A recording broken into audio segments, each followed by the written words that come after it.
There was once an elderly woman named Margaret who lived in a quiet, picturesque town in Vermont. Margaret was known far and wide for her kindness, wisdom, and unwavering cheerfulness. Her small, cozy home with its flower-filled garden became a sanctuary for those seeking solace.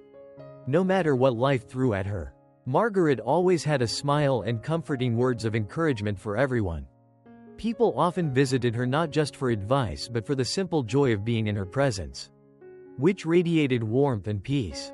One day, a young man named James, who had recently moved to the town, decided to visit Margaret. Word of her wisdom and cheerful nature had intrigued him, and he felt drawn to uncover her secret. As he approached her garden, he saw Margaret tending to her vibrant roses.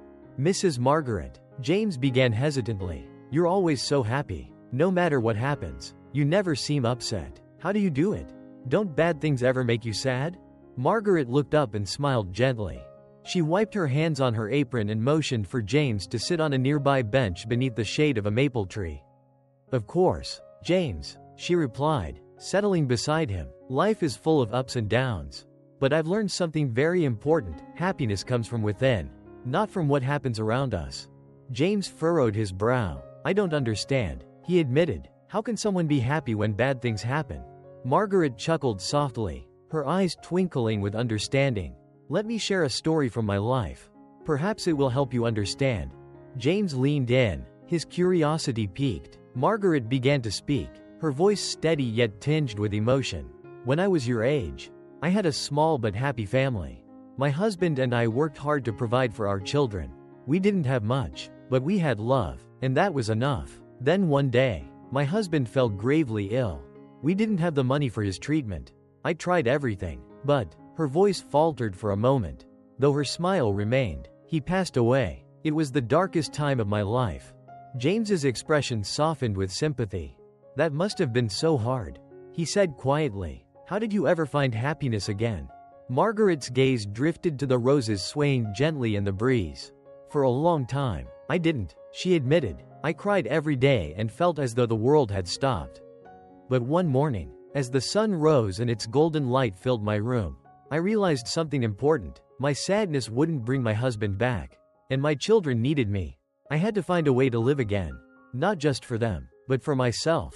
James nodded, his interest deepening. "What did you do?" "I made a choice," Margaret said, her voice resolute. "Every morning, I decided to find one thing to be grateful for, no matter how small. Sometimes, it was the sunlight streaming through the window. Other times, it was the sound of birds singing or the laughter of my children. I focused on those small joys, and slowly, they became my anchor."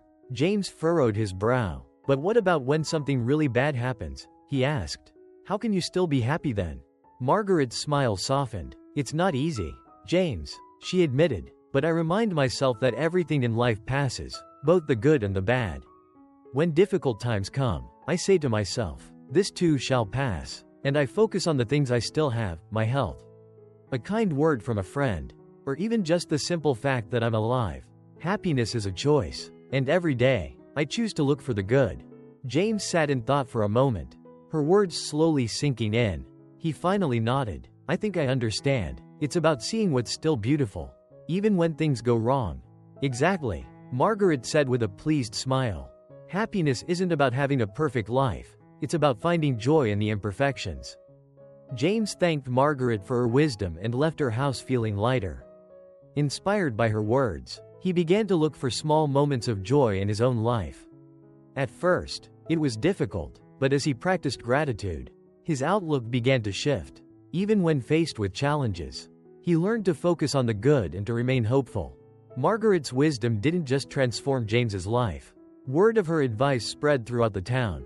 Her simple yet profound lessons inspired others to embrace happiness as a choice. The townsfolk began finding beauty in the little things and hope during tough times. Over the years, Margaret's influence turned their once ordinary town into a community filled with gratitude and joy. Lessons for today's society.